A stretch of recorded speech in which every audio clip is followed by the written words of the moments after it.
Jadi apa rancangan British nak menghadapi masalah ni? Inilah yang berlaku. British terkejut dengan penentangan. Dia tak jangka bahawa golongan kiri, dia tak jangka bahawa golongan kanan ini akan turut bangkit menentang dia. Dia sangka golongan kanan ni akan ikut saja kerana golongan kanan ni memang sentiasa rapat dengan mereka satu.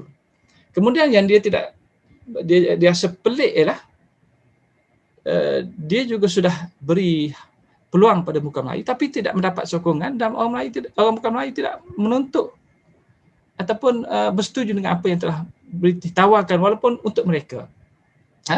Ada sarjana kata ini adalah satu peluang yang pertama dan terakhir bagi Muka Melayu untuk mengambil apa yang ditawarkan British, tapi dia tak ambil. Dia tercatat dalam sejarah yang merugikan mereka pada masa itu. Yang ketiga ialah, yang ini satu hal juga. British menjangkakan apabila mereka sudah mendapat tanda tangan daripada sultan-sultan ini, orang Melayu akan ikutlah, kerana orang Melayu bagi British sentiasa ikut apa yang sultan telah buat. Tetapi kemudian mereka berbincang, apa sudah berlaku ni? Apa masalah dengan orang Melayu ni? Sultan dah sign, kenapa mereka tak ikut? Inilah yang anda kena faham, bahawa dalam sejarah orang Melayu tidak selalunya mengikut sultan dalam semua keadaan. Anda yang besarkan perkara ni. Orang Melayu ni bukanlah serendah level pemikiran seperti anda. Mereka sebenarnya cerdik pada masa itu. Mereka tak ikut kerana mereka tahu apa sebenarnya sedang berlaku dalam dunia. Jadi British berbincang sama sendiri, kemudian British telah mengambil keputusan untuk menghantar wakil. Ini yang saya sebut, anda coba lihat ni. Orang Michael Allen, dia kata orang Melayu yang paling setia pada British pada masa itu pun dia segan nak tunjuk sokong British, dia segan. Kerana British sangat lemah pada masa itu. Baik, jadi British telah bertindak untuk memahami keadaan yang berlaku. British pun pelik, tak faham. Dia telah menghantar beberapa pegawai British lah. Dan setiap pegawai ni dia buat report masing-masing. Ada file dia. Kalau file ni file new board misalnya, gamen dan sebagainya, dia ada file, setiap file ni. Mereka inilah yang pergi daripada semua tempat ni. Borneo pun mereka pergi. Mereka pergi, dihantar juga ke Borneo. Ada pergi ke Kedah, ada Kelantan sebagainya. Dan mereka buat laporan. Bila kita baca laporan tersebut, kelompok wakil atau pegawai British ni, dia terpegun dengan apa yang berlaku di negeri-negeri Melayu pada ini. Penentangan sangat hebat. Di Kota Baru sampai 40,000, di Kedah 20,000 perempuan berturung di jalanan dan sebagainya. Angkat pelanduk. Apa ni Cik Khairi? Panggil apa? Spanduk. Spanduk. Dia sebut pelanduk pula dah. Spanduk, akad spanduk. Yang menyebut antara salah satunya ialah British kenapa menikam kami dari belakang. Begitu sekali orang Melayu telah metikaikan, tidak percaya lagi pada British. Dan pegawai-pegawai ni dia terkejut melihat fenomena yang berlaku. Kerana dalam konteks apa yang dibincangkan dalam Parlimen Britain pada masa itu, orang Melayu ni adalah orang yang paling setia pada British. Tak lawan British. Tapi mereka tidak mendapat gambaran itu di kala mereka cuba buat survey. Dan hasil survey itu bila saya baca, mereka telah merumuskan beberapa keputusan lah. Salah satunya mereka kata orang Melayu ini sebenarnya tidaklah begitu setia secara mutlak pada sultan pemerintah. Mereka mempunyai sikap dan pendirian mereka sendiri. Itu salah satu sebab mereka menentang tersebut. Dan kemudian mereka mencadangkan, ini mereka berjumpa dengan Edward Jen dan juga Malcolm McDonald pada masa itu. Mereka duduk berbincang sama-sama dan kemudian mereka setuju bahawa apa yang telah British lakukan itu sebenarnya sudah silap. British mencipta musuh yang bersatu, yang tak ada lagi satu pihak pun boleh menyokong pihak British. Jadi ini sudah menunjukkan satu tanda jelas bahawa British sudah pun kehilangan kedudukannya di tanah Melayu. Baik, jadi McDonald dengan pandangan yang hampir sama dikongsi oleh para takbir British seperti Jen, Ewart, Gammons dan sebagainya, telah menghantar satu cadangan, dah kumpul apa semua, buat report ke London. Kemudian dibincangkan di sana, rancang ataupun cadang supaya Malayan Union ini digantikan dengan satu rancangan baru. Dan disebut sendiri, tukar nama, kemudian ubah suara sikit-sikit rancangan Malayan ini mengikut apa yang dikehendaki oleh satu kelompok tertentu. Apa yang mereka sasarkan ialah mereka sebenarnya mahu mencari, itu yang saya kata, satu kelompok yang menyokong. Dan British pada masa itu, kalau baca, dia sudah begitu kecewa dengan reaksi bukan Melayu. Kan dia dah beri dah apa lagi yang mereka mahu. Jadi dia dah berpusing.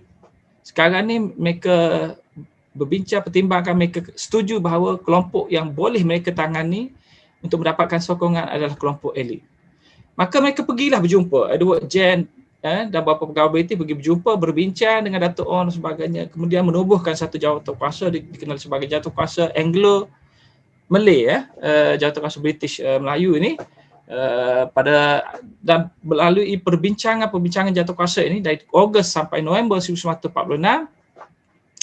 kita dapat lihat apa sebenarnya dituntut oleh golongan kanan. Dia mahu apa sebenarnya. Dan British dari satu segi sedia memberikan tuntutan tersebut kerana bagi British tak ada masalah. Dia tidak menjejaskan kedua-dua matlamat rancangan Millennium British itu. Apa yang mereka mahukan tidak jejaskan dua perkara tersebut. Jadi mereka setuju. Tetapi bila apa yang British buat sebenarnya ialah British sengaja menyingkirkan golongan kiri secara tidak langsung. Dia boleh berunding dengan UMNO itu sendiri melibat golongan kanan dan kiri, menjemput semua kelompok. Dia hanya jemput kelompok elit kanan saja dan terus meminggirkan kelompok elit kiri. Dan ini menjadi punca pada perpecahan UMNO itu sehingga menyebabkan golongan kiri yang dipimpin oleh PKMM akhirnya menggunakan alasan perbezaan pandangan tentang bendera dan sebagainya keluar daripada UMNO dan berjuang dengan cara mereka sendiri. Sekejap saja UMNO ni menyaksikan penyatuan Melayu kemudian berpecah kembali pada yang asalnya disebabkan oleh permainan British. Dan British sebenarnya kalau baca memang mereka seronoklah dengan apa yang berlaku dan mereka anggap ini adalah satu langkah yang berjaya dan mereka merancang untuk terus melakukan langkah-langkah seterusnya. Baik, laporan mereka yang sampai ke London itu telah dibaca, dibincangkan, dibahaskan. Akhirnya Kabinet Britain membuat keputusan pada 5 Disember untuk menerima cadangan McDonald dan mengundur setapak daripada belakang daripada rancangan Millennium. Dengan apa yang dicadangkan, kerajaan setuju untuk memenuhi apa saja yang diminta oleh kelompok elit Melayu itu asalkan dia tidak menggugat dua aspek tadi, iaitu satu untuk mewujudkan satu pentadbiran yang dapat mengawal seluruh negeri-negeri Melayu dan kedua memberi kerakyatan. So kerakyatan Jusoli ini dia bukanlah satu perkara yang ditentang habis-habisan. Dia hanya ditentang secara bersyarat saja bagi kelompok golongan kanan. Dia bukan habis-habisan. Dia bukanlah satu masalah pun. Kerana akhirnya mereka berunding dan memberikan kerakyatan tersebut. Daripada tahun 48 berunding, 55, 57 akhirnya mereka telah menerima prinsip Jusoli sama seperti apa yang dicadangkan oleh British tahun 46, bahkan lebih ramai daripada jumlah yang dicadangkan oleh British tersebut. Jadi British menangguhkan dahulu rancangan pemberian kerakyatan Jusoli ni. British kata stop sekejap, kita jangan bincang benda-benda yang sensitif ni. Kita pergi ke arah perpaduan ni untuk menyelesaikan isu-isu yang memisahkan British dengan kelompok elit ni. Dan apa yang mereka mahukan kita bertolak ansur. Banyaklah yang mereka sebutkan. Anda bacalah di sini. Mereka puji bahawa kita ni ada masalah tapi sebenarnya kita ni baik. Satu sama lain kita dah terikat dengan begitu orang Melayu dan British ini ada sudah begitu baik dan sebagainya. Kita tak ada masalah pun. Kita boleh kembali kepada yang asal. Pertalian ini tidak akan terputus. Itu kata British. Ini daripada sumber-sumber British lah, Five British. Dari perspektif British, bukan dari perspektif saya, bukan dari perspektif kelompok kanan maupun kiri. Itu pandangan British. Mungkin betul, mungkin tak betul. Wallahu a'lam. Baik, British sebenarnya tidak menanggung sebagai kerugian. Tak rugi bagi British. Dia pun tak kalah daripada keputusannya untuk mengundur sedikit dan bertolak ansur dengan rancangan Millennium dan menerima satu bentuk rancangan baru yang disebut sebagai persekutuan. Dia tak rugi pun. Dia rugi apa? Dia mahu dua rancangan tadi, matlamat tadi saja. Yang lain tak penting bagi dia. Buatlah apa-apa pun, yang penting dua perkara tersebut. Hal ini kerana Persekutuan Tanah Melayu sebenarnya adalah satu bentuk Malayan Union juga. Jangan kita terperangkap. Mentah-mentah nama dia dah tak jadi Millennium, kita pun kata, oh dah tak ada dah Millennium. Roh dan semangat dia masih lagi sama. Prinsip masih lagi sama dengan persekutuan. Jadi apa yang membezakan persekutuan dengan Millennium? Tak ada beza pun. Dia cuma menekankan hak-hak tertentu saja. Hak tertentu ini bukan berkaitan dengan kepentingan Melayu keseluruhannya pun. Dia tidak kepentingan itu sebenarnya adalah beri hak tu secara keseluruhannya. Berarti tinggal beri hak. Kalau dia nak angkat, dia kena angkat Melayu itu sebagai pemetah dan kembalikan semula pada yang asalnya. Itu baru cara betul. Dan pribumi itu tidak akan rugi dengan cara itu. Tapi yang kekal adalah British menerima beberapa tolak ansur, tapi pada masa sama memaksa terus orang untuk menerima rancangan British itu tadi. Beri kuasa, dan bila beri kuasa, anda fahamlah berapa yang British boleh buat. Dan kemudian beri persetujuan untuk menerima kerakyatan tersebut. Memaksa pribumi ini menerima apa saja yang dimahu oleh British. Dalam matlamat penjajahannya, yang asal adalah untuk eksploitasi ekonomi dan tak mahu kerugian dalam isu kerakyatan. Cuma British ini paling tidak sekali ini dia terpaksa bertolak ansur sedikit lah daripada rancangan yang asal. Okay. Berapa jam dah Cik Khairi? Ingatkan saya, tak ada jam pula di sini. 11.30 je, tak apa. 11.30, okey. Baik, ini yang disebut oleh Ustaz Owen ni. Sebenarnya apa yang berlaku dengan rancangan Persekutuan Tanah Melayu ni, dia menunjukkan bahawa British ni dia dah masuk gear 2, gear 1 balik. Daripada gear 5 tu dia undur sikit-sikit saja, tapi keretanya terus berjalan. Dia hanya memperlahankan saja kelajuan yang mahu diikuti oleh British tersebut. Dia bukan meninggalkan, dia bukan U-turn, bukan. Rancangan Persekutuan Tanah Melayu itulah rancangan Malayan Union yang sebenarnya. Kena faham. Dan bahawa apa yang dicapai melalui constitutional proposal, cadangan perlembagaan persekutuan Persekutuan Tanah Melayu ini adalah satu usaha untuk kedua-dua pihak ini, terutama British ini, untuk menangani kebimbangan, ketakutan daripada kelompok Melayu, khususnya yang dimaksudkan British adalah elit Melayu ni, yang merasakan bahawa hak mereka ini akan dirampas dan sebagainya. Dan dalam konteks ini, apa yang penting bagi British adalah untuk menyelamatkan prinsip-prinsip yang paling asas yang mahu dicapai dalam Malayan Union tersebut. Dua perkara yang saya sebutkan tadi. Aspek-aspek lain mungkin ada, tapi tak penting. Dua perkara tu yang mahu dipertahankan oleh British. Okey, apakah sikap elit Melayu sebenarnya? Tuntutan sebenar elit Melayu ini. Aspek ini mungkin tidak begitu disukai kadang-kadang kita cerita ni. Tapi bagi saya tidak ada masalah pun.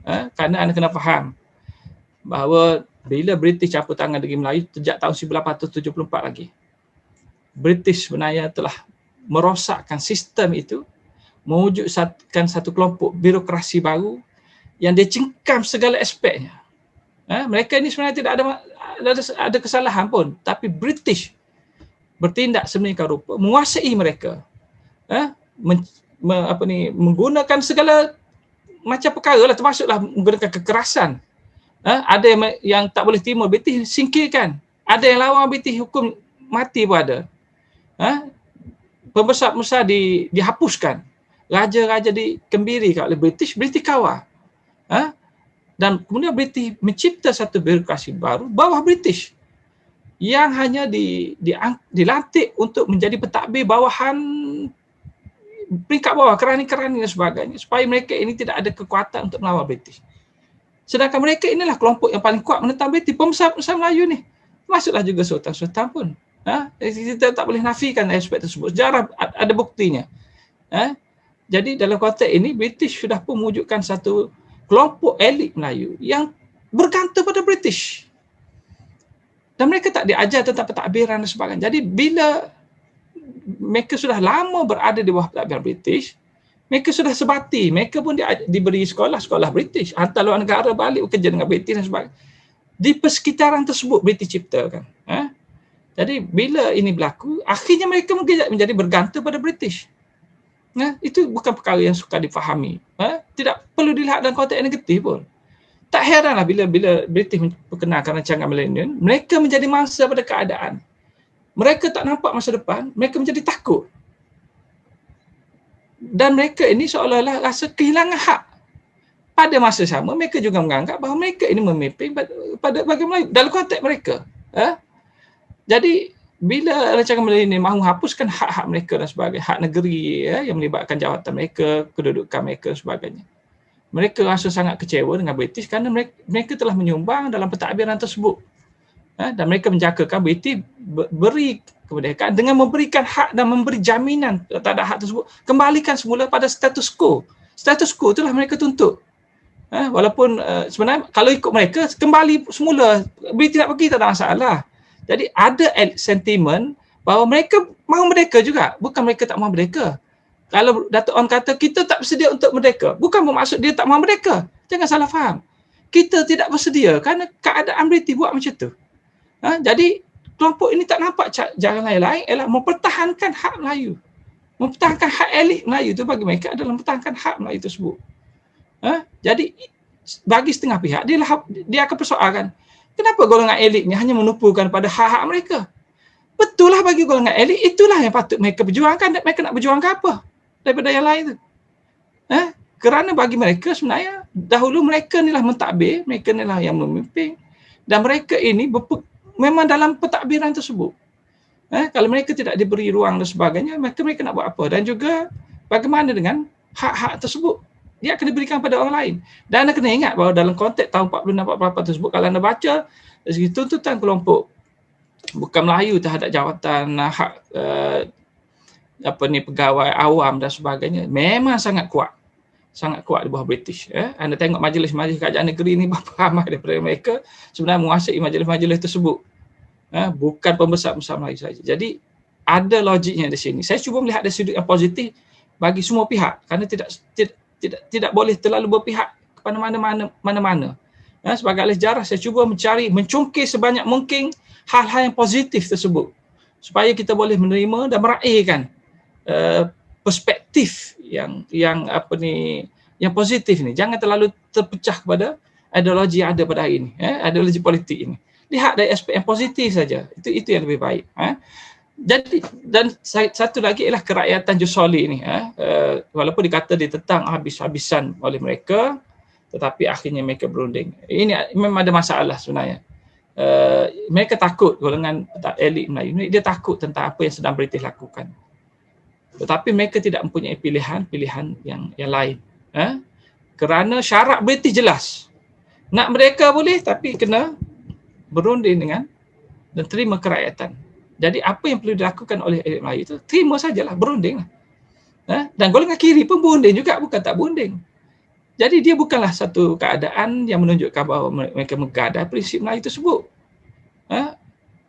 Sama aja mereka buat dengan golongan kiri. Golongan kiri terima terus, tak ada masalah. Jusoli sebenarnya bukan kiri pun sama juga, ambil keputusan terima Jusoli juga, tak ada masalah. Tengok Perlembagaan Rakyat 1947. Jadi elit umumnya semuanya benda adalah sama. Semuanya dipisahkan hanya dari segi prinsip politik, tapi akhirnya mereka menggunakan pendekatan yang sama saja.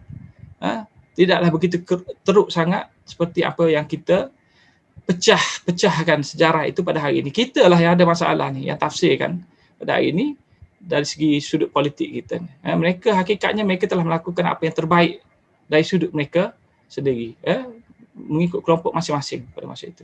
Dengan itu kedua-dua pihak bersetuju untuk berkompromi,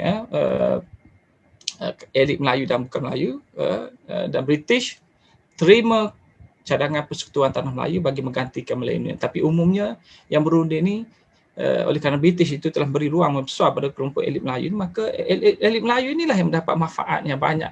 Sedangkan yang bukan Melayu itu terpinggir, yang akhirnya menyebabkan kelompok bukan Melayu ini rasa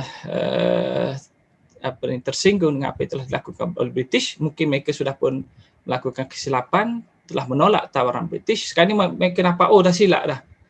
Mereka tutup British, beri balik. Tak mahu dah British beri balik, dan British agak kecewa dengan mereka. Akhirnya mereka memprotes British, menubuhkan MCJA itu, Perlembagaan Rakyat, dan kemudian tak selesai di situ mereka melancarkan harta dan sebagainya.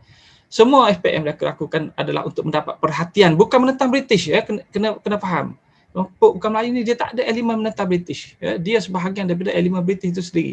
Dia mahu keprihatinan British supaya terima cadangan-cadangan dia dalam konteks memperjuangkan hak-hak bukan Melayu itu dalam pentadbiran British. Itu saja. Tapi kebetulan mereka ini memprotes British sama dengan kelompok kiri yang mahu merdeka, maka mereka berunding. Dan proses perundingan itu bagus jugalah kerana melahirkan Perlembagaan Rakyat. Saya ingat itu pertama kalinya. Sampai hari ini kita tak berjaya capai dan kita tak membentuk bangsa pada hari ini. Ialah buat pertama kalinya pada tahun 47 tersebut bahawa Perlembagaan Rakyat konsep bangsa ni, Melaya ke tanah Melayu ke Malaysia ke, dibincangkan secara serius dan dibuat dalam bentuk perlembagaan. Apa bendanya? Bangsanya Melayu, agama Islam sebagai agama persekutuan, sultan, nama bangsa tu bahasa Melayu. Walaupun dengan untuk orang bukan Melayu, mereka bukan biasa-biasa bincang. Ada yang nak angkat kursi, nak pukul orang dan sebagainya. Ada tumbuk meja dan bincang tak setuju. Tapi akhirnya kelompok bukan Melayu yang memilih keputusan tersebut. Walaupun mereka majoriti, mereka pilih. Itu perkara yang sangat sukar dicapai pada hari ini. Yang tak pernah dibincangkan oleh kelompok yang lain. Itu yang saya rasa pelik tu. Masa nak merdeka tak dibincangkan aspek ni. Jadi kalau pada hari ni kita kata kenapa berpecah apa semua, memang tak pernah dibincangkan perpaduan tersebut. Kita nak mendapat kemerdekaan, kita bukan bincang tentang konsep nak bentuk bangsa bersatu. Kita bincang tentang kerusi. Macam hari inilah, berapa kursi untuk hang, berapa kursi untuk aku. Itu yang berlaku tahun 51, 55, 57. Kita tak cuba selesaikan sebelum merdeka lagi isu-isu kebangsaan ni yang menghadapi masalah dengan idea kerakyatan baru ni. Kita terima saja, tak bincang kan. Yang hanya bincang dari sudut kontrak sosial. Apa kontrak sosial tu? Untuk beri ruang, kalau sokong kami bagi kerakyatan sama Tunku. Maka menang pilihan raya, maka diberi kerakyatan. Tapi tak ditanya macam mana kesetiaannya, penerimaannya terhadap masyarakat di Pulau Bumi, hak mereka, apa segi hak dan sebagainya. Mereka terus diberikan hak politik boleh mengundi. Dan ini menimbulkan kesan mengejutkan, menyebabkan berlakunya 13 Mei dan sebagainya. Kesilapan sejarah kerana terlalu sangat kuat kita berpolitik sampai kita tidak menyadari apa yang sedang kita buat. Kepimpinan dahulu dan sampai kali ini sama saja yang saya bincangkan. Saya tidak mahu menegur dari segi politik. Saya melihat sejarah itu berlaku demikian sifatnya dan kita tidak memanfaatkan apa yang berlaku. Dan keadaan era COVID ni patut kita boleh duduk berunding, berbincang baik-baik, elok-elok, cari penyelesaian masalah. Itu pun kita tak mampu buat kerana terlalu kuat berpolitik ni. Baik, Malaysia ni tidak pernah gagal. Kalau baca sumber BT dia sebut, kita tak gagal, kita tak masukkan. Kita hanya bertolak ansur, beri apa yang elit Melayu mahukan dan mereka beri apa yang kita mahukan. Dia tidak pernah dimasukkan. Ada tak bukti-bukti kata Millennium BT isytiharkan sebagai dimasukkan? Kita tak lagi terima nama ini. Tak, mereka sebut sendiri dalam sumber mereka, dia tak dimasukkan. Dia hanya diubah pada rancangan yang lain yang lebih sederhana atau bertolak ansur sifatnya, beri ruang pada kelompok elit Melayu. Dia hanya ditukar bentuknya dan dilonggarkan supaya syarat itu dapat diterima oleh kelompok elit. Cukuplah bagi British dengan ada satu kelompok elit yang diterima, mudahkan kerja British untuk menekan dan juga memaksa kelompok lain untuk menerima. Kerana bila dah ada orang terima, dia dah stabil dah. Apa yang British nak adalah satu alasan bahawa okey, satu dunia lihat di sini. Orang pribumi sudah terima saya sebagai pentadbir di sini buat sementara waktu untuk selesaikan masalah mereka. Tak ada disebut oleh pegawai British. Di sini tak ada elemen nasionalisme. British disambut dan mereka meraihkan British. Mereka mahu British kekal di sini. Jadi kami tak perlu berikan kemerdekaan. Itu yang British mahukan. Kedua-dua objektif British melalui New itu dapat dicapai melalui pembentukan persekutuan seperti yang dikenaki oleh British pada masa. Jadi kejayaan persekutuan tanah Melayu bukan kejayaan bagi orang Melayu. Dia adalah kejayaan British. Kena ingat kerana ada kelompok yang setengah pada hari ini dia meraihkan kita kena sambut ni persekutuan tanah Melayu, satu kejayaan menghadapi Malayan Union. Sedangkan sebenarnya ia adalah permulaan kepada penjajahan itu sendiri. Baik, kemudian inilah yang disebut oleh Chris Jones ini dan pejabat tanah jajahan, pejabat kolonial disebut yang kita mahukan ini. Kita tidak kompromi dalam aspek ni. Satu kerajaan pusat yang kuat, penjajahan ni lah kuasai semua. Kita yang berkuasa menentukan hal-hal ekonomi, perundangan, pertahanan sebagainya. Keuangan yang stabil. Kita mahu sumber-sumber keuangan itu dipegang oleh kita, bukan pegang oleh orang lain. Tak perlu lagi berunding dengan sultan tertahat, tak perlu bayar itu, tak boleh buat. Tak perlu lagi pening kepala setiap negeri dengan cara pentadbiran keuangan dia masing-masing. Kita buat satu keputusan, semua negeri terima. Itu yang dimaksud BT. Jimat pentadbiran, tak ada kos yang tinggi dan sebagainya. Dan senang untuk dieksploitasi. Dan kemudian satu kerakyatan umum ni yang diberikan kepada bukan Melayu. Itu yang dikekalkan dalam Persekutuan Tanah Melayu yang dimahukan oleh British. Orang Melayu pada masa itu mereka mahukan apa sebenarnya dalam Persekutuan Tanah Melayu? Adakah ia standing dengan apa yang dicapai oleh British tersebut? Adakah apa yang mereka mahukan itu kita katalah betul-betul sebagai hak mereka yang tidak merugikan mereka? Sampai mereka akhirnya okeylah kita berundi tentang kerakyatan Jusoli ini, kita beri seperti apa BT mahu, sedikit demi sedikit, ketatkan sedikit syaratnya, tapi akhirnya sama juga seperti apa yang dimahukan oleh British. Hal ini menjelaskan Persekutuan Tanah Melayu sebenarnya adalah satu jelmaan Malayan Union itu, satu kejayaan rancangan British. Langkah tersebut dicapai melalui usaha British memerlukan kesetiaan maupun ketakutan yang wujud dalam kepimpinan etnik Melayu dalam UMNO bagi mencapai konsesi-konsesi yang dapat memenuhi rancangan Malayan Union atas nama baru Persekutuan Tanah Melayu, ataupun dalam bahasa Inggeris dia rapat sikit, senang saya sebut The Federation of Malayan Union. Baik, kenapa apa ni tak boleh baca pula di sini? Apa dia tulis sini Kak Edi? Kenapa elit Melayu menerima Persekutuan Tanah Melayu? Ini kenapa elit Melayu menerima Persekutuan Tanah Melayu versi milenial baru ni. Saya dah bincang ni, jadi saya mungkin tak perlu sentuh lagi. Inilah yang saya katakan tadi. Mereka ni sebenarnya pun terperangkap dengan masalah yang telah diciptakan oleh British. British ni sangat cerdik. Dia tahu bagaimana untuk mengawal tanah jajahan dan mewujudkan kelompok-kelompok yang terpaksa bergantung pada dia. Bagaimana untuk menekan pihak yang menentang dia dan sebagainya. British ni kuasa penjajah yang sangat cerdik. Sangat pandai bersilat, kata orang. Dan dia telah melakukan apa saja untuk memastikan tercapai. Bahkan hari ini anda tengok begitu berjaya British, dia tak dianggap sebagai penjajah pun. Jepun orang kritik macam-macam, suruh bayar itu, bayar ini, buat kemaafan secara umum dan sebagainya. British orang tak suruh minta maaf.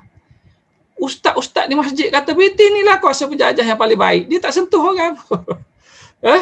Kerana mereka nampak saja di sini, British tak bunuh orang. Di luar negara British ada pun sebenarnya sejarah British bunuh orang Melayu ni secara beramai-ramai. Kita ni tak kaji betul-betul kerana sejarah kita ni permukaan saja. Tak begitu mendalam. Baik, jadi ini adalah langkah British tadilah, termasuklah dia mengugut sultan-sultan dan sebagainya. Ugutan ni banyak besar British buat ni. Dan satu lagi, British juga licik untuk mengambil kesempatan, misalnya dia pergi berjumpa dengan sultan yang paling kanan sekali, Sultan Ibrahim. Jadi kenal Sultan Ibrahim. Macam mana orangnya, Sultan Ibrahim ni tak ada masalah untuk sokong. Dan bila sultan yang paling kanan ni tanda tangan, maka sultan yang lain pun takut nak buat keputusan untuk menentang.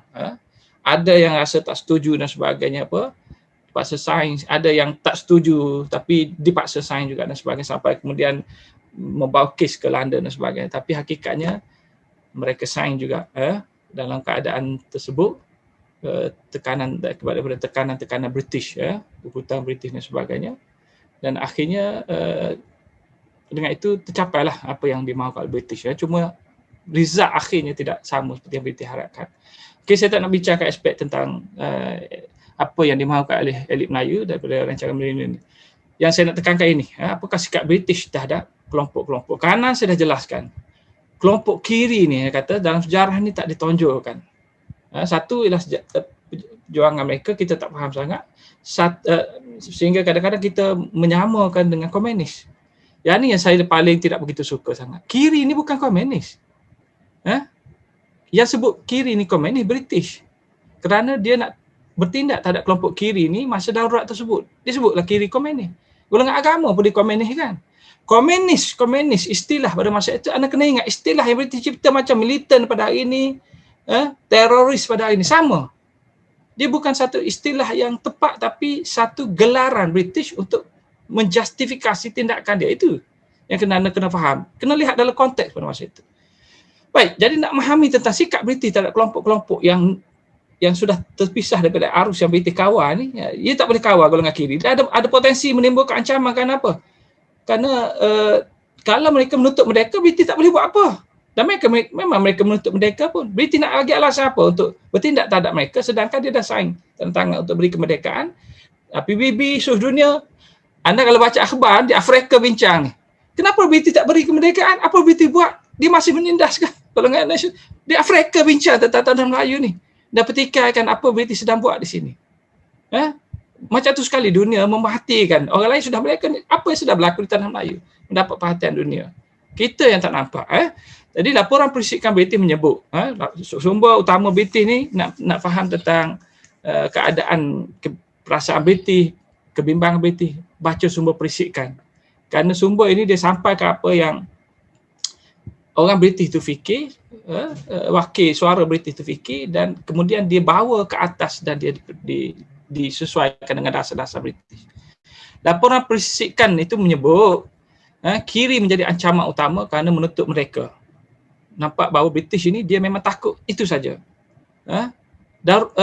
Komunis dia takut juga. Tapi kalau baca laporan tu yang tebal beribu tu, yang disebut komunis tu golongan kiri yang dia bincang. Bukan dia bincang tentang PKM berapa orang. Dia bincang tentang golongan kiri. Yang disebut komunis tahun 48. Banyak tebal tu banyak bincang tentang golongan kiri. Dan satu lagi elemen Indonesia yang dikaitkan. Okey.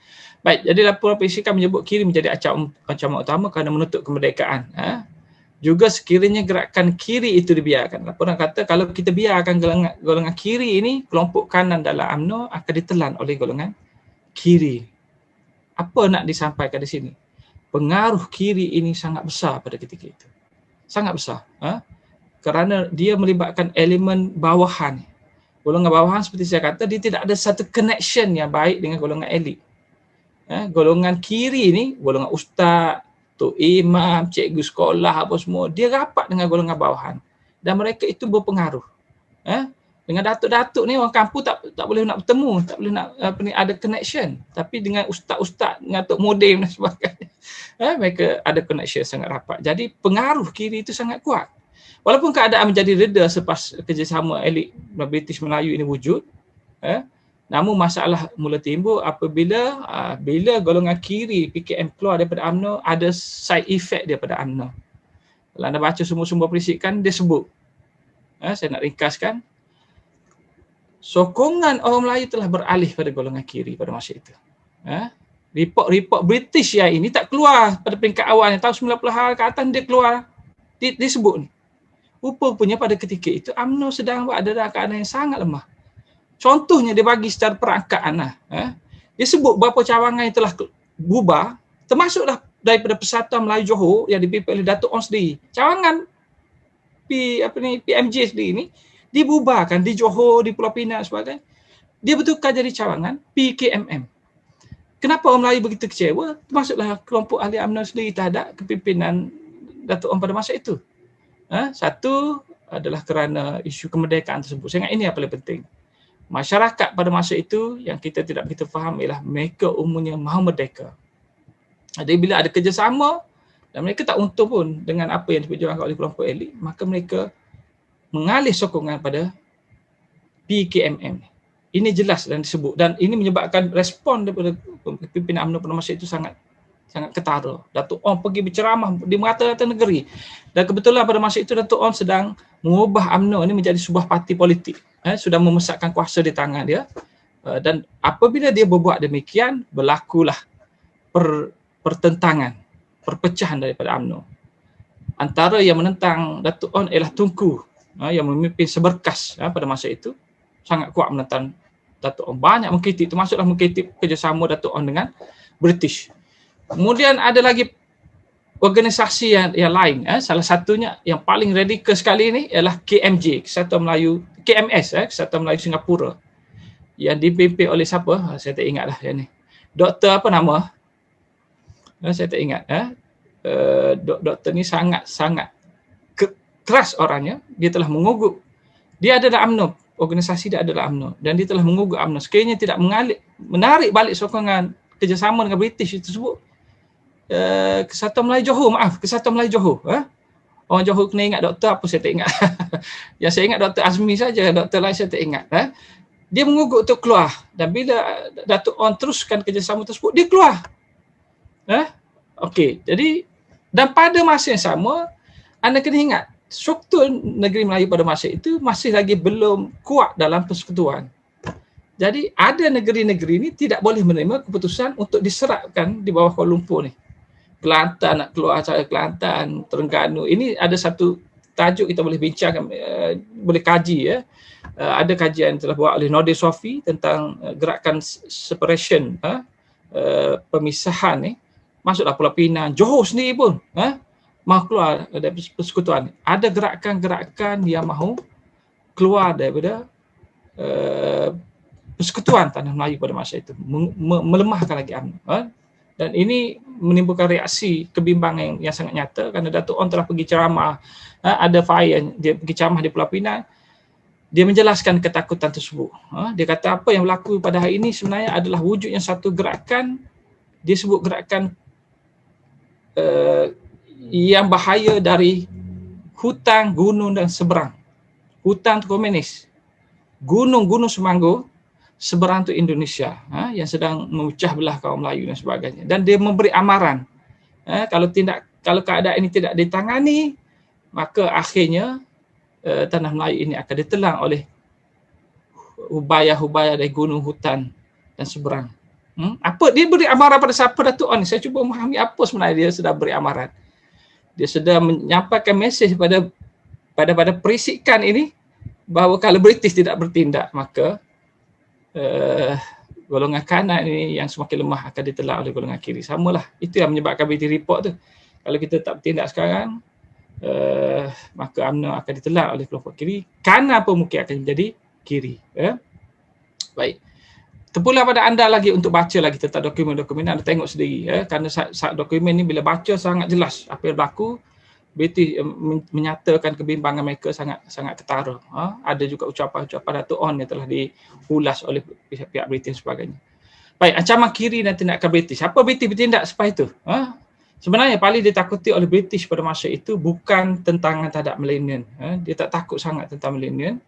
Oleh elit Melayu lagilah dia tak takut. Dengan bukan Melayu dia tak takut. Tak ada masalah kerana dia faham bahawa mereka tak menentang British. Mereka tak pernah menentang British. Komunis pun sebenarnya dia tidak menentang British bersih. Dia kalau British benarkan dia tubuh negara komunis, dia akan kerjasama dengan British, tak ada masalah. Fundamental, asas yang menjelaskan hubungan British dengan kelompok-kelompok ini sebenarnya tidak ada pertentangan. Yang bertentang sungguh ialah dengan golongan kiri ni. Kiri ni ada sebenarnya bukan kiri saja sebenarnya. Ada yang kata kiri saja. Kemudian dalam kiri ni Ko Keking senaraikan, dan Muhammad Saleh Lamri dia senaraikan sekitar 10 apa yang dimaksudkan dengan kelompok kiri ni. Salah satunya dia sebut sebagai the Islamic left. Islamic left, kiri Islam. Saya rasa saya tidak bersetuju dengan pendekatan tersebut kerana golongan agama dia ada perjuangan dia sendiri. Maka saya pisahkan antara kiri dengan agama, gerakan kiri dan agama, dua jalur yang berbeza. Orang kata kiri, kanan, agama. Agama ni adalah arus tengah dalam perjuangan politik yang terpinggir kerana orang nampak agama ni tak mainkan peranan, dah banyak timbul fitnah terhadap golongan agama ni, image dia, status kedudukan dia, credibility dia selalu dipertikaikan. Jadi kita tak kaji sangat tentang peranan golongan agama ni. Kena dikaji lah peranan tersebut. Khususnya berpusat di Gunung Semanggo. Kuat golongan ni. Dan anda kalau baca balik sumber BT yang paling takut sekali golongan agama ni. Mereka inilah yang boleh menyatukan kelompok Melayu dan bukan Melayu. Kelompok kiri saja pun tak mampu. Kanan lagi. Tapi golongan agama dia boleh satukan. Boleh menyatukan kelompok kiri. Dengan mengadakan beberapa rundingan, mesyuarat perjumpaan dan sebagainya. Golongan agama ini sangat tinggi kesedaran, golongan agama dan kiri ini sangat tinggi kesedaran tentang kedudukan British lemah dan terikat. Mereka juga, terutama golongan kiri ini, ada pengalaman yang sangat luas masa zaman Jepun, jadi pentadbir dan sebagainya zaman Jepun. Dah diajar dari segi persenjataan, tentera dan sebagainya. Jadi mereka tidak ada masalah dari segi pengalaman pentadbiran, tak macam dengan golongan kanan yang kurang bermotivasi ataupun yakin dengan kemerdekaan.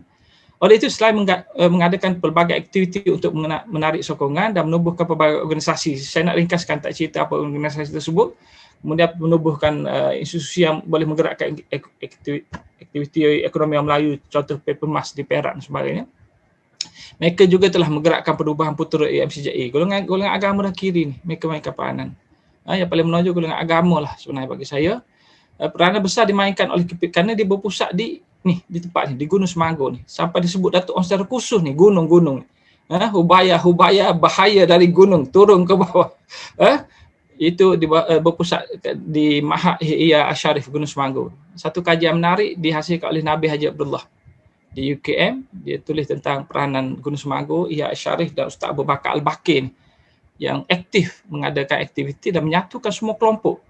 Termasuklah kelompok komunis tu, Rashid Maidin pergi ke sana untuk menyatakan solidariti. Kerana komunis yang anda kaji betul-betul, dia bukan memimpin, dia menumpang saja. Dia lemah.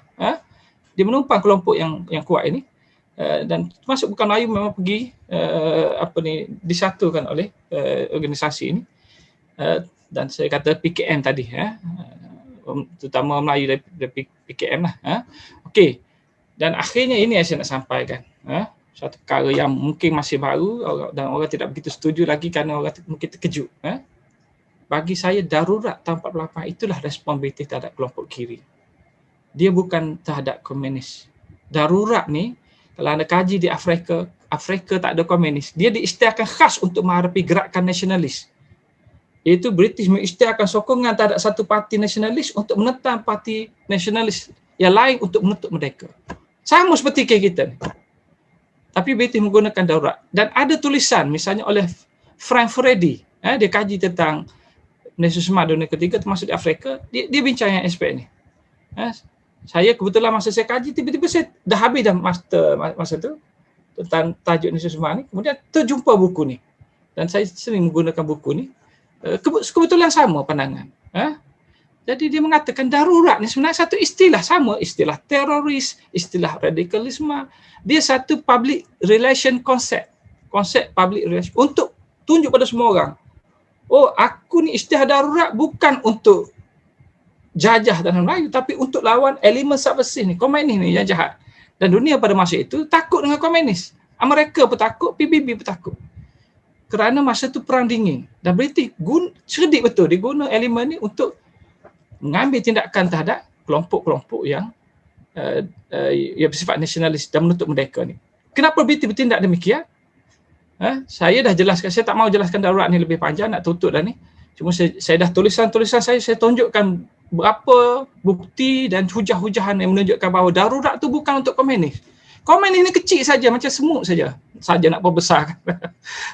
Yang besar ni, yang ada ahli ramai ni adalah golongan kiri, golongan kanan, dan lebih-lebih lagi bila golongan kiri bergabung dengan golongan kanan. British tak ada sebab lagi untuk justify tindakan dia untuk bertindak terhadap golongan kiri Melayu dan kanan bukan Melayu yang bekerjasama ni.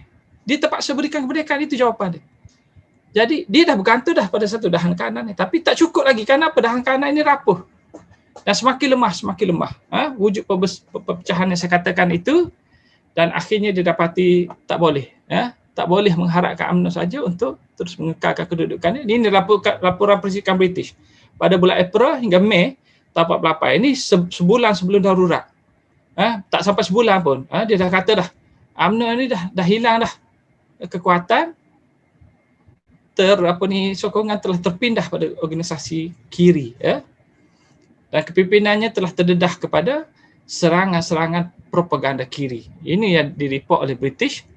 Dan British juga kata bahawa pengaruh Indonesia disenaraikan.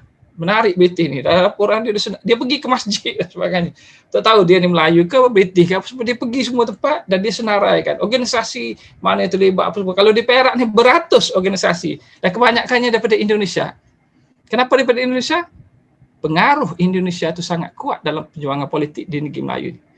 Sedar atau tidak sedar, kepimpinan macam Ahmad Bustaman, Samsyah Fakih, paling tidak pun Khadijah Siddiq belajar di Indonesia, tapi sebahagiannya adalah orang yang berdarah Sumatera.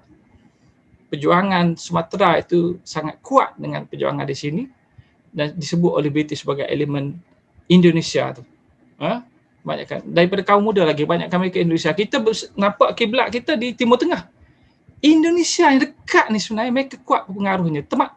Tak kisahlah dalam konteks gerakan agama maupun gerakan komunis sama. Memang setiap masa memberikan pengaruh yang sangat kuat. Baik, jadi melihat pada laporan persikan yang jelas memberi tumpuan terhadap cabaran golongan kiri ini sebagai elemen utama ancaman pada British, bolehlah saya rumuskan. Saya rumuskan dari sudut saya bahawa British ini sebenarnya menggunakan alasan ancaman komunis untuk mengisytiharkan darurat dan kemudiannya menangkap beramai-ramai kelompok kepimpinan elit kiri Melayu dan kelompok agama ni. Kelompok agama ni 3 bulan saja tubuh parti politik bernama Hizbul Muslimin, jelaskan nak tubuh negara Islam, nak merdeka. 3 bulan saja British terus bertindak menangkap mereka beramai-ramai, golongan kiri dia tangkap habis kepimpinannya, yang jadi masa beribu. Tak jelas, saya cuba cari dalam bacaan apa tak jelas, tapi ada tulisan-tulisan yang telah menunjukkan petikan daripada British, jumlahnya beribu-ribu orang Melayu telah ditangkap, nasionalis ini, dan dijatuhkan hukuman penjara tanpa dibicarakan. Kenapa British tak mau bicarakan? Nak bicarakan, nak tuduh atas dasar apa? Jadi British tuduh sebagai komunis, tangkap, tak dibicarakan. Itulah undang-undang SA-nya pada masa itu. Untuk tangkap komunis, jangan bicarakan. Kalau bicarakan, tahu mereka tak buat salah. Kerana mereka ni sebenarnya bukan komunis dan mereka anti-komunis. Ada dokumen-dokumen menunjukkan mereka kata kita ni guna komunis saja, tapi kita tak percaya pada komunis dan sebagainya. Mereka bukan komunis kiri ni. Ya, jangan kita mudahkan kerana sentimen politik dan sebagainya. Kerana ini sejarah kita ni, jangan kita aibkan sejarah kita ni. Sebahagian daripada perjuangan ni adalah perjuangan kita. Tak kira lah dari sudut ideologi mana kita pun, semuanya sama adalah sebahagian daripada kita, sejarah kita itu sendiri. Jangan kita pecahkan, kita wujudkan satu garis sepadan hanya kerana pendirian politik yang remeh-temeh. Kita nak bawa sampai ke mati ke pendirian ni? Tanpa memahami bahawa inilah maruah, inilah sejarah kita yang sepatut kita pertahankan sampai mati ni. Bukan pendirian politik. Politik ni esok boleh berubah jadi komunis. Hari ni jadi nasionalis.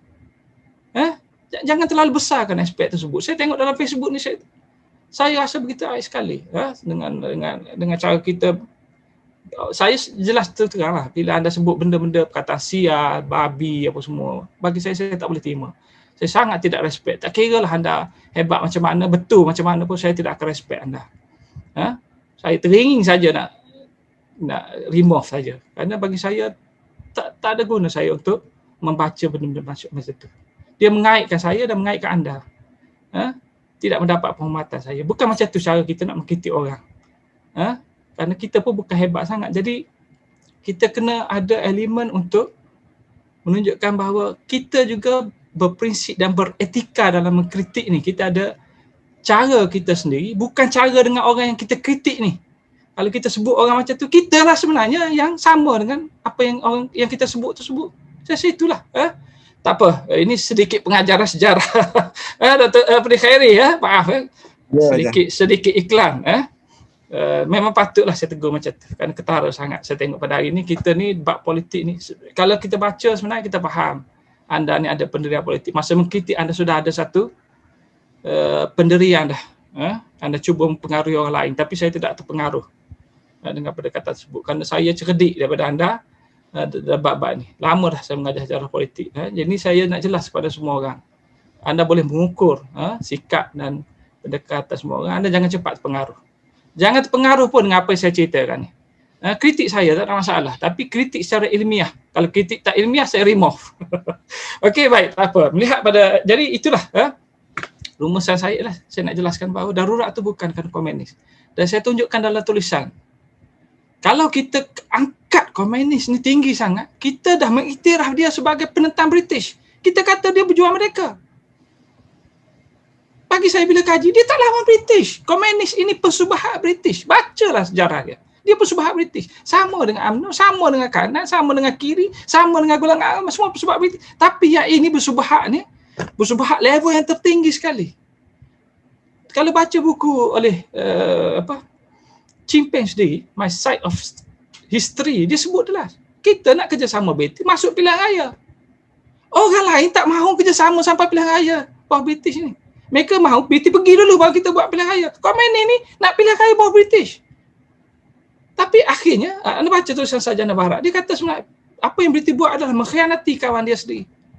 Kita ni yang besar kan. Bila kita kata komunis lawan British, kita telah mengiktiraf mereka sebagai pejuang kemerdekaan. Kita kata Datuk Ampu Subhat tak lawan British. Datuk lawan British sebenarnya. Dia mati sebagai penentang British. Jangan tengok tengah-tengah saja, tengok akhir perjuangan tu. Macam saya kata Sultan Mahmud. Dia lawan Portugis, mati dia lawan Portugis. Bukan mati lawan Tun Muzahir atau Tun Mahathir. Dia lawan Portugis. Komunis ni dia tak mati lawan British, tak, dia tak mati. British yang kena kan dia. Kalau ikut Jinping, dia mahu kerjasama. Perakhiran dia macam tu. Dia hanya mahu tubuh negara komunis saja. Kita yang mengangkat dia. Jadi dalam konteks ini sebenarnya dia tak lawan. Tak ada bukti dia lawan. Dan British tak ada bukti. Sampai kali sumber-sumber yang keluar ni, baru keluar ni, dia jatuhkan sendiri.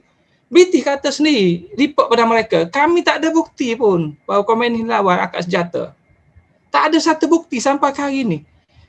Siapa yang tulis dalam buku teks kata British darurat kerana komunis mahu memberontak? Ada macam-macam versi. Ada yang kata komunis akan memberontak. Ada yang kata komunis sedang merancang untuk memberontak. Ada yang kata komunis sudah memberontak. Tiga-tiga tak boleh pakai. Kenapa? Kerana sumber komunis oleh Jinping kata dia tak mahu memberontak. Bahkan dia petikaikan, kalau kita nak lawan British, kenapa kita pergi serang 3 majikan di Sungai Siput tu? Untuk apa dia kata? Sampai macam tu sekali dia nak tunjukkan. Tak tahulah anda percaya ke tidak pandangan Jinping ni. Kalau anda tak percaya pandangan Jinping, anda nak percaya komunis yang macam mana lagi? Kerana komunis yang lain tak menulis macam Jinping. Jadi bila saya baca tersebut dan saya kaji sumber British supaya, rupanya sarjana kata, ikut sumber British ni memang apa? Tak ada. Komunis memang tak lawan. Semua mengaku, ahli sejarah mengaku. Anda yang bukan ahli sejarah ni yang lebih-lebih. Mereka kata British, komunis tak lawan, tapi komunis ada rancang untuk lawan. Yang ni saya jadi pelik. Saya teringat cerita Sultan Mahmud dituduh gila Tun Fatimah, dan bila Tun Muzahir kena hukum bunuh, dia cemburu. Kemudian saya terfikir, macam mana nak ukur seorang tu cemburu? Kenapa? Saya boleh tahu kalau ada cara ni ukur, kita tahu lah orang tu cemburu ke tidak, kan bagus tu kan. Tapi nak ukur orang cemburu ni macam mana? Nak ukur orang tu sedang atau ingin melakukan sesuatu ni macam mana? Ini yang saya heran dengan sejarah. Sejarah bukan macam tu sifat dia. Dia berlaku dahulu, dia bukan akan berlaku. Tapi bila dia guna perhaps. Dia kata mungkin komunis akan lawan. Sedangkan hakikat bila kaji komunis pada tahun 1948, masa British darurat berada dalam titik kelemahan yang sangat teruk. Masa tu Jinping baru saja menjadi ketua komunis, Setiausaha Agung. Komunis telah dikinati oleh Lloyd Taft. Dia yang sebut pada British, ini lah tempat simpan senjata, ini mesyuarat. Yang tu British boleh pergi serang tempat mesyuarat komunis tu di Batang Kali dan sebagainya. Si Lloyd Taft ni lah yang karenanya cerita. Dan Jinping ni siapa? Jinping ni adalah anak murid pada Lloyd Taft. Orang tak percaya pada dia. Ada petikaikan kepimpinan. Dan dia terpaksa tu, masa itulah British darurat. Masa PKM sendiri dalam keadaan yang sangat lemah dan tidak seimbang. Sedang mengalami krisis yang sangat teruk. Dan apa bukti yang British gunakan? 3 orang majikan Eropah dibunuh di Sungai Perak. Lalu British mengisytiharkan darurat pada bulan Jun dan bulan Jun, kemudian bulan Julai. Mula-mula di Perak, kemudian di Semenanjung atas pembunuhan 3 orang majikan tersebut. Dan kemudian kita katalah, siapa sebenarnya yang mencipta versi komunis ni lawan British? Dan kenapa perlunya versi tersebut? Yang ciptakan adalah British. Kerana British ni dia perlu satu alasan untuk bertindak terhadap golongan nasionalis yang menuntut kemerdekaan. Nak merdeka sangat ni. Pada muka ni istiadat darurat. Tapi alasannya apa? Alasannya komunis. Sebab itulah semua kiri kanan, golongan agama, kiri dan golongan agama ni disebut sebagai komunis. Untuk menjustifikasikan bahawa tindakan dia itu adalah untuk menentang golongan komunis. Dia dalam report pun disebut macam tu. Report dia sebut, saya faham cara British ni. Dia report dia memang disebut komunis. Kerana dia nak sampaikan pada pemerintah dan juga pada kelompok-kelompok masyarakat terbangsa pada masa itu bahawa British sedang menghadapi ancaman komunis. Komunis yang mana macam mana pula? Komunis yang asalnya pengaruh Soviet Union, bukan komunis China. Sedangkan PKM, komunis dia adalah komunis yang berkiblat pada Mao Zedong, bukan Soviet. Tapi dia besarkan Soviet. British tak ada masalah dengan Mao Zedong ni. British iktiraf komunis di China, tak ada masalah. Di sini je British ada masalah. Di Britain pun ada komunis, tak ada masalah. Bukan bahaya besar, tapi di sini bahayanya adalah kerana komunis ini ya dalam report-report British disebut ada kerjasama dengan golongan kiri ni. Golongan nak untuk kemerdekaan. Mereka ni, semua British ni saya tak pasti boleh dipercayai ke tidak bahagian ni. Dia kata komunis inilah yang menguasai menyerap aliran kiri menyebabkan komunis itu dia menjadi gerakan nasionalis. Menentang British dan upaya satu masa untuk menjadi alat bagi golongan kiri ini untuk menguasai tanah Melayu. Tak tahu sumber bait ini. Kenapa dia sebut macam itu, tapi yang jelas dia kata komunis ini dipengaruhi oleh elemen Soviet. Maka bila elemen Soviet direport sebagai sudah mula menjadi ancaman di sini, bagi Amerika tak ada masalah. Ambillah tindakan kerana Soviet itu adalah sebahagian daripada musuh Amerika. Jadi itulah saya nak jelaskan. Tahun 46 sehingga tahun 48 adalah satu konspirasi British untuk memastikan pada satu peringkat lah. Sampai 57 ni sebenarnya sejarah ni, tapi nak cerita panjang tak boleh. 5 jam pun tak habis silap-silap. Nak ceritakan tahun 46-48 ni saja. Prosesnya daripada milenium Persekutuan Tanah Melayu sampai Daurat adalah satu konspirasi rancangan British untuk memastikan dasar-dasar penjajahan itu dapat dipenuhi dengan menggunakan apa sahaja cara lagaknya seperti seorang pemain chess di atas papan catur tersebut. Bidak-bidak disusung, ditarik, dijatuhkan mengikut kehendak dia, dan yang menang sebenarnya adalah pemain tersebut. Yang kita duduk berdebat ni tentang bidak-bidak ni, yang ni mereka itu kita sampai ke itu kata berbalah sampai ke balai polis, naik mahkamah berbincang tentang sejarah, sangat memalukan. Orang lain tak buat. Pergi mahkamah bincang tentang sejarah, memang tak menang. Sampai bila nak menang? Mak hakim mana ni belajar sejarah peringkat mana? Peguam-peguam apa? Jadi inilah yang berlaku dalam sejarah kita, yang menjelaskan banyak kelompongan-kelompongan yang belum diisi kerana kita sebenarnya tidak mengkaji, menggunakan sumber-sumber yang begitu banyak yang telah muncul sejak tahun 1990-an tersebut. Dan tak berhenti sumber itu, timbul sampai kali ini. Jadi inilah yang saya merumuskan tadi. Ini yang saya kata ni, Wu Ying disebut tentang ramai orang, lebih daripada 1,000 ni yang telah ditangkap, tak disebut, tapi ada dalam sumber-sumber British atas pertimbangan isu rasialisme. Tak boleh sebut ni Melayu kena tangkap, tak tahu apa maksud dia ni. Dan banyak juga kampung-kampung yang telah diserbu, disekat bekalan makanan dan sebagainya kerana tak serahkan kelompok nasionalis. British buat apa dengan kampung-kampung?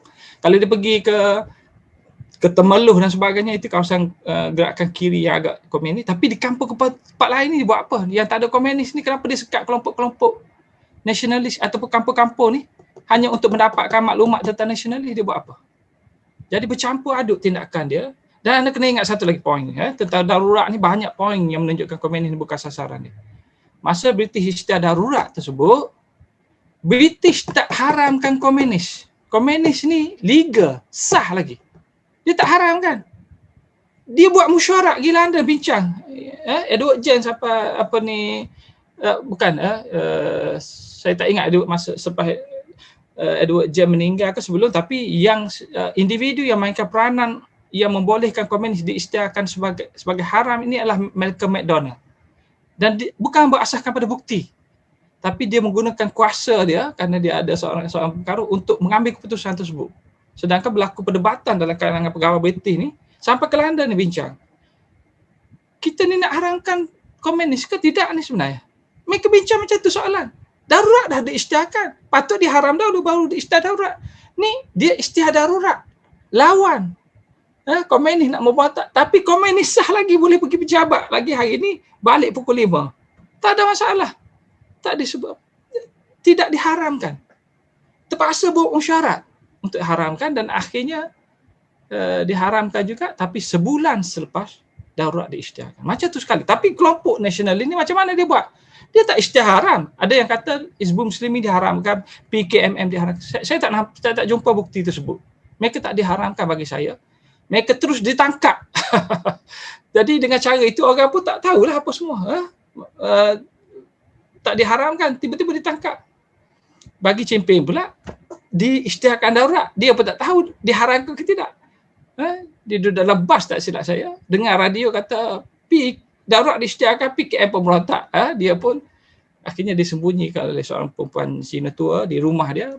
Kemudian barulah dia sempat lari dan sebagainya. Komunis lari pada masa berterabur.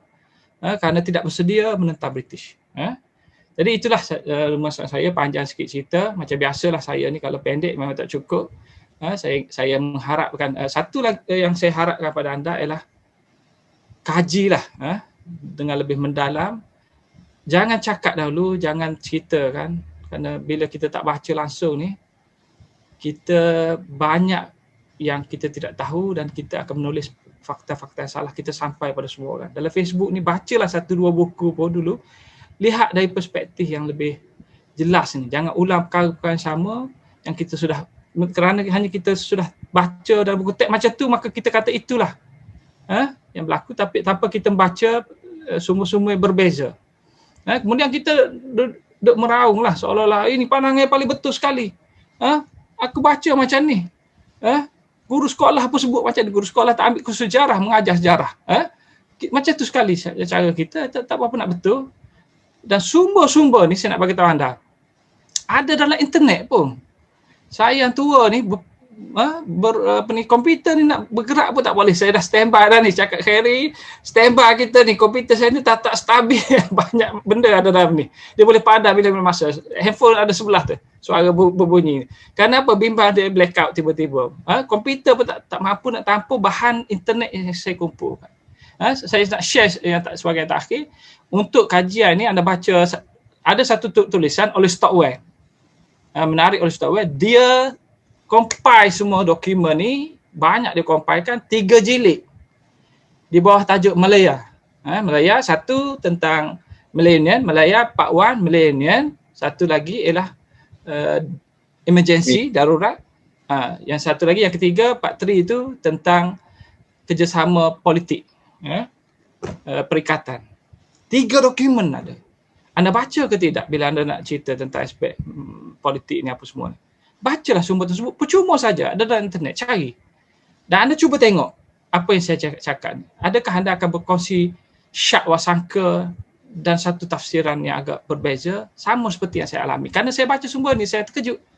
Oh, macam ni sebenarnya keadaan. Cuba fahami dari sudut British ni, apa yang dia fikirkan. Kerana rekod ni British, kita cuba memahami bagaimana British berfikir melalui penggunaan dokumen-dokumen. Jangan ambil ahli sejarah kita. Ahli sejarah kita ni tak boleh pakai sangat. Kecuali sebahagian mereka marah mereka kat saya. Tak apa nak pencing dah. Jangan percaya sangat. Ahli sejarah kita ni menulis macam-macam tentang darurat, tentang UMNO, tentang milenium, apa semua. Ulang benda sama sejak kita merdeka lagi. Ulang yang sama. Tak mau berpisah daripada sejarah yang diperolehi zaman British tersebut. Sedangkan sumber sudah pun jauh berbeza. Dan begitu banyak menceritakan aspek-aspek baru. Saya ingat itu sajalah untuk hari ini. Semoga bermanfaat. InsyaAllah. Dengan itu saya sudahi. Wassalamualaikum warahmatullahi ta'ala wabarakatuh. Cik Khairi? Ya, betul. Ya. Okey, terima kasih Dr. Ya, tuan-tuan dan puan, saja perkongsian oleh Dr. Azmi.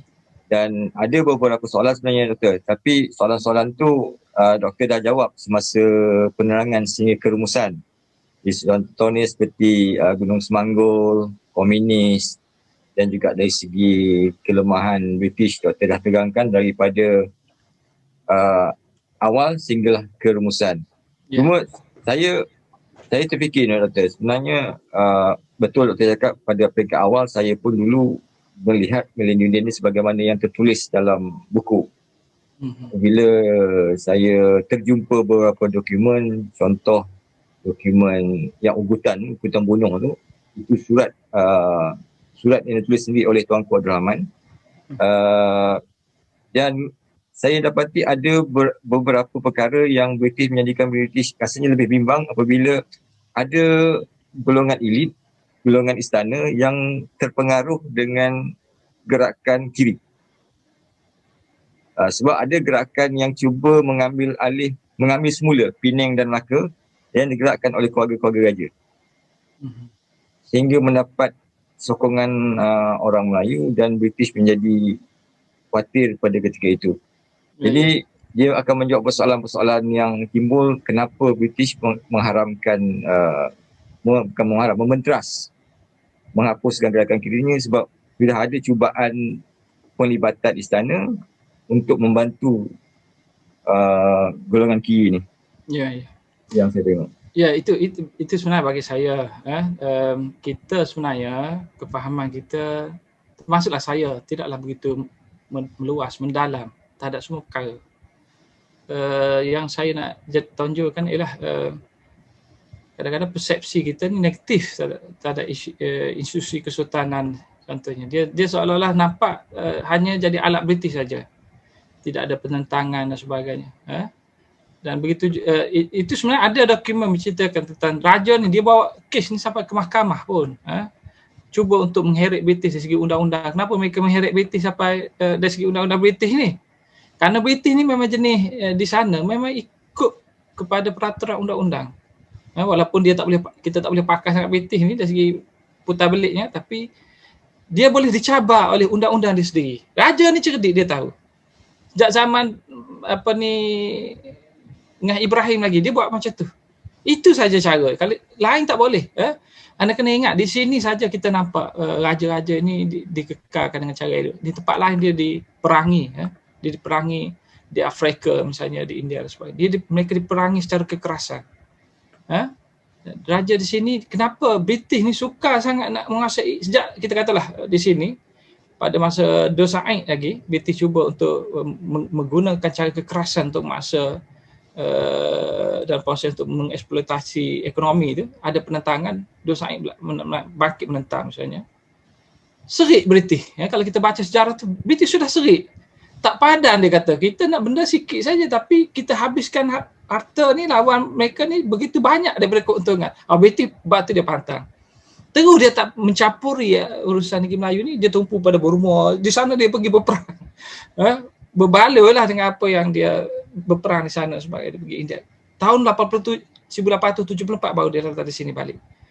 Dan dia cuba untuk memahami, dia kaji ni macam mana nak memahami tentang sikap Melayu, raja dan sebagainya. Apa kelemahan mereka dan sebagainya.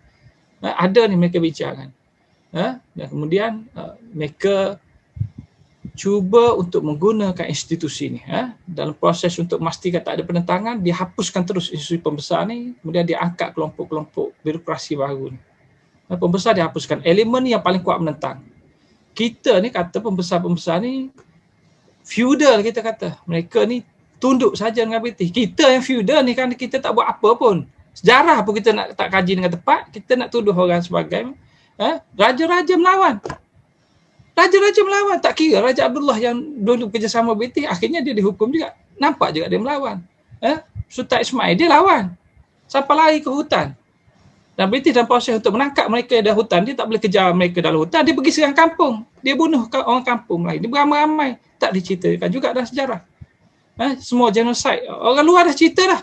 Kita yang ada di sini, arkib ni ada di sekitar ni, kita tak boleh tulis. Orang luar tulis untuk kita. Sejarah kita sangat memalukan.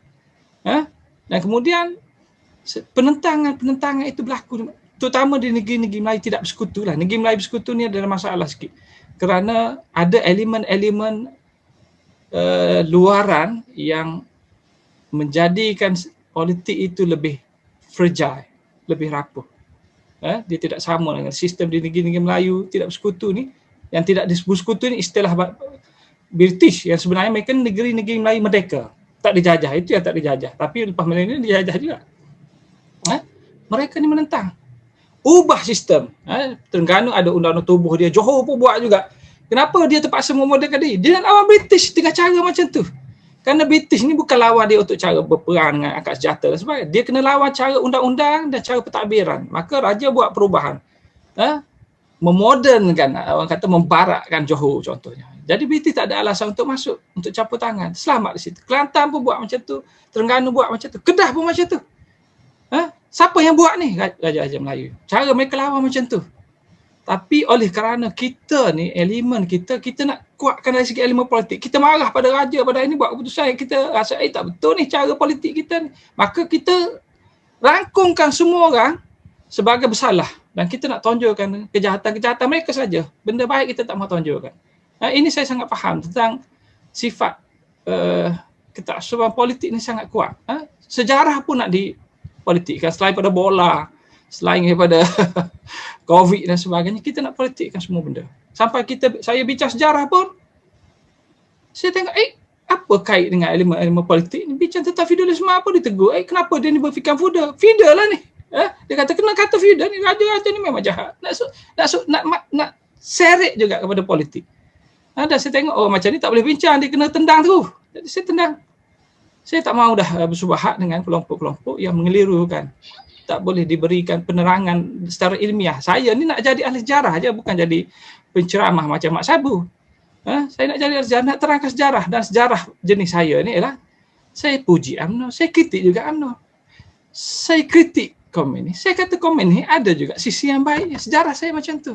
Tapi macam isu sultan ni, bagi orang Melayu lah, yang muda-muda terutamanya, dia tidak, ilmunya tidak tinggi sangat. Semangat tinggi. Apa saja yang ada, satu buku dia baca, maka bagi dia itulah yang sejarahnya. Yang beratus lagi dia tak baca pun tak ada masalah. Satu buku ni lah dia pegang, kerana dia telah terletakkan oleh ideologi politiknya, maka raja-raja ni sangat buruk. Dia tak nampak. Kalau kita baca lagi dokumen-dokumen apa semua, banyak British report tentang raja-raja Melayu yang menentang British. Tapi saya tak terang kalau perkara tersebut, kerana tumpuan saya lain. Tapi akan pergilah pada perkara tersebut. Jadi saya nak respon pada Khairi, nak sebut Dr. Khairi ni, insyaAllah. Nanti sambunglah. Pasal anda ada di arkib, saya ingatkan anda dengan Saudara Ismail, anda di arkib, anda dalam gedung buku tu. Kalau saya lah anda, hari-hari saya hasilkan buku. InsyaAllah. Jadi saya nak terangkan, sebenarnya kena kaji lagi, kena fahami, kena sederhanakan pandangan tersebut. Virus utama bagi kita sebenarnya adalah politik. Dia merosakkan, dia menyempitkan minda kita. Kita seolah hidup kita, mati kita ni untuk politik saja. Seolah-olah kalau kita parti kita yang ni dah menanglah bagi kita. Kita tak tengok yang lain dah. Besar sangat bagi kita. Saya tak nampak besar pun. Kalau saya rasa okey, saya sebut okey apa semua. Tak ada masalah. Tapi saya tak minat. Saya ni ahli sejarah mengkaji politik. Bincang tentang UMNO, Millennium, MCA, DAP. Saya ada bincang. Tapi saya tak seteruk yang menyokong tu sangat. Saya tak mahu terikat dan sebagainya. Kalau kita ni boleh bincang dari aspek yang sederhana macam ni, saya ingat orang pun tak boleh nak lawan. Dari segi hujah. Dia terpaksa bercakap apa-apa benda yang pelik dan nampak sangatlah dia tidak ada isinya dan faktanya. Itu caranya. Sebenarnya beza saya dengan orang lain itu ialah dari segi baca. Saya terpaksa baca buku banyak. Kalau tidak saya tak boleh jadi pensyarah, kena baca buku. Anda nak cabar saya, anda kena bacalah banyak, lebih daripada saya. Maka saya pun kalau anda tanya soalan, ada pelajar yang buat macam tu. Setelah saya cabar-cabar, dia tanya soalan, saya macam mana nak jawab soalan? Maka saya kata, anda ni apa tanya soalan macam ni? Tanyalah soalan lain. Contohnya. Ada juga pelajar yang tanya soalan yang memerangkap saya. Kerana saya bukan tahu semua benda. Tak tahu. Saya tahu apa yang saya baca. Ilmu saya di situ mungkin ada pengalaman sikit. Itulah panjang jawapan saya. Tapi saya nak bagi tahu, sejarah tu kita tak habis baca lagi. Raja-raja Melayu ni saya fikir, kalau anda bandingkanlah, kalau anda ikhlas ni diri, anda bandingkanlah raja di sini dengan di tempat yang lain. Di sini adalah yang terbaik bagi saya. Bukan saya nak angkat, tak ada guna saya nak angkat, tapi ini terbaik. Yang saya duk kritik apa semua pun, saya kritik. Raja Abdullah antara orang yang saya kritik keras. Bagi saya dia ni seorang yang lemah dan boleh dimanipulasikan oleh British. Kerana terlalu mementingkan aspek material dan sebagainya. Itu raja yang saya kritik. Tapi raja yang baik ni banyak. Sultan Ismail, Ngah Ibrahim bagus orang ni. Tapi kita kan lihat dari sudut British, kita tunjukkan image Ngah Ibrahim ni macam something pula saya baca. Macam something. Tak respect pada raja, gila kuasa. Padahal Ngah Ibrahim ni seorang yang orang Kelantan bagi berjurus. Dia rendah diri, dia suka tunduk pada orang, baik budi bahasa dia, cakap dia lemah lembut. Tiba-tiba jadi jahat. Kerana apa? Kerana British kata tengok dia ni jahat. Kenapa? British tak boleh terima ni. Yang British terima, British kata baik. Raja Abdullah ni baik.